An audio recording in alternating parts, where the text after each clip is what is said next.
Welcome back. ఏపీఎస్ఆర్టీసీలో ప్రయాణం చేయడం బాగుంటుందంటున్నారు ప్రయాణికులు. ఏ సమయంలోనైనా తమకు ప్రయాణం చేయాలన్నా బస్సులు అందుబాటులో ఉంటాయంటున్నారు. కూటమి ప్రభుత్వం అధికారంలోకి వచ్చాక కొత్త బస్సులు అందుబాటులోకి వచ్చాయంటున్నారు. ఇక ఇదే అంశంపై మరింత సమాచారం మా ప్రతినిధి మమత లైవ్ ద్వారా అందిస్తారు. హాయ్ హలో నమస్తే, welcome to Raju news. Sankranti సందర్భంగా చాలామంది సుదూర ప్రాంతాల నుంచి వారి సొంత ఊళ్ళకైతే ఆర్టీసీ ప్రయాణం ద్వారా చాలా సేఫ్గా వచ్చేసారు.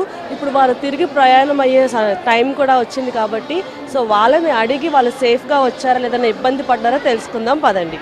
మీరు ఇప్పుడు ఏ ఊరు నుంచి వచ్చారండి?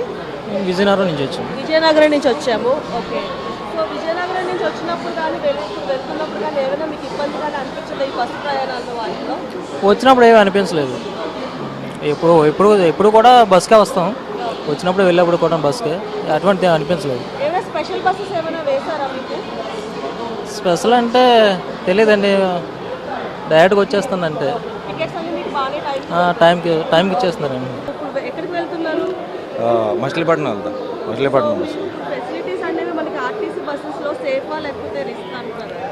రిస్క్ ఏమి ఉండదండి. మ్యాక్సిమం 90% మాకు సేఫ్. నేను 18+ నుంచి నేను మొత్తం అంతా ఆర్టీసీ బస్సులో ట్రావెల్ చేస్తున్నాను. నేను ఆర్టీసీ బస్సెస్లో ట్రావెల్ చేస్తాను ఎందుకంటే చాలా సేఫ్ అనిపిస్తుంది. సెకండ్ అవైలబిలిటీ ఉంటుంది, డ్రైవర్ ఏమన్నా సరే బాగా అవైలబుల్ చేస్తారు. సో దాన్ని బట్టి నాకు ఆర్టీసీయే బెటర్ అనిపిస్తుంది. అంటే కంపేర్ టు ట్రైన్స్ నాకు బస్సు అవైలబుల్ ఉంది. మీకు బస్సెస్ అనేవి స్పెషల్గా ఏమైనా అరేంజ్ చేశారా అంటే ఆర్టీసీ వాళ్ళు? మనకి దాని గురించి అంత పెద్దగా ఐడియా లేదు. బట్ ఏంటంటే బస్సెస్ ఎనీ టైం అవైలబుల్ ఉంటాయి. ఏ టైం వచ్చినా సరే మనం వెళ్ళగలం అని ఒక ధైర్యం ఉంటుంది. ఫస్ట్ ఆఫ్ ఆల్ టికెట్స్ అనేవి బాగానే దొరికేసాయా అవైలబుల్గా? టికెట్స్ బాగానే దొరికాయండి. కాకపోతే మనం ఫస్ట్ నుంచి ప్రీ ప్లాన్ చేసుకుంటే మనకు ఆ టైంలో దొరుకుతాయి. మనం అర్జెంట్గా అంటే ఆ టైంలో చెప్పలేకపోవచ్చు. అలా.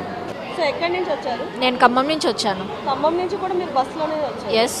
సో బస్ ట్రావెలింగ్ అనేది మీకు ఎలా అనిపించింది ఈ సీజన్లో, అంటే సంక్రాంతి టైంలో ఫెస్టివల్ కదా? సో నేను యాక్చువల్లీ కొంచెం 2 రోజులు ముందే బయలుదేరడం వల్ల నాకు కొంచెం ఈజీ అయ్యింది. బట్ ఆన్ ఫ్లెక్సిబుల్ డేస్ అయితే ఓకే, బట్ నాన్ ఫ్లెక్సిబుల్ డేస్లో ఇలా పండగ సీజన్లో అయితే మాత్రం చాలా రష్గానే ఉంది బస్సెస్. ఇప్పుడు మీకు ఈ రోజు వెళ్తున్నారు, తిరుగు మళ్ళీ మీరు రిటర్న్ వెళ్తున్నారు కదా, టికెట్స్ అనేవి అవైలబిలిటీ ఎలా ఉన్నాయండి? బాగానే ఉందండి. ఖమ్మం నుంచి అండి. ఖమ్మం నుంచి వచ్చేటప్పుడు కూడా మీరు బస్సులోనే వచ్చాను. సో బస్ జర్నీ మీకు ఎలా అనిపించింది? పర్వాలేదండి, రిజర్వేషన్ కాబట్టి బాగుంది. సో మీరు మళ్ళీ ఇప్పుడు బస్కే వెళ్తున్నారు, టికెట్స్ అవైలబిలిటీ ఎలా ఉంది? టికెట్స్ అంటే రిజర్వేషన్ చేయించుకుంటే బాగుంటుంది, లేదంటే రిస్కేనండి. రిజర్వేషన్ స్పెషల్ బస్సెస్ ఏమైనా వేశారండి? తెలియదండి అది, కానీ నార్మల్గానే మీరు నార్మల్గా. సో బస్ జర్నీ ఇప్పుడు సేఫ్ అంటారా లేదంటే ఏమైనా ఇబ్బంది పడ్డారండి? ట్రైన్ కంటే ఇప్పుడు బస్ జర్నీయే సేఫ్ అండి.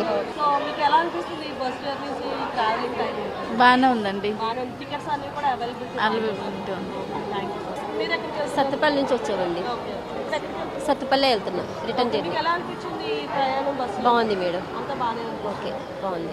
సో చూసారు కదా, సంక్రాంతి సందర్భంగా సుదూర ప్రాంతాల నుంచి వచ్చి తిరుగు ప్రయాణం అవుతున్న ప్రయాణికులందరూ కూడా ఆర్టీసీ జర్నీని చాలా సేఫ్ అని చెప్తున్నారు. సో చూసారు కదా, సంక్రాంతి సందర్భంగా సుదూర ప్రాంతాల నుంచి వచ్చి తిరుగు ప్రయాణం అవుతున్న ప్రయాణికులు ఆర్టీసీ బస్సెస్లో ప్రయాణం చాలా సేఫ్ అని చెప్తున్నారు. సో ఇలాంటి ఇంట్రెస్టింగ్ వీడియోస్ కోసం చూస్తూనే ఉండండి Raju news. This is Mamata signing.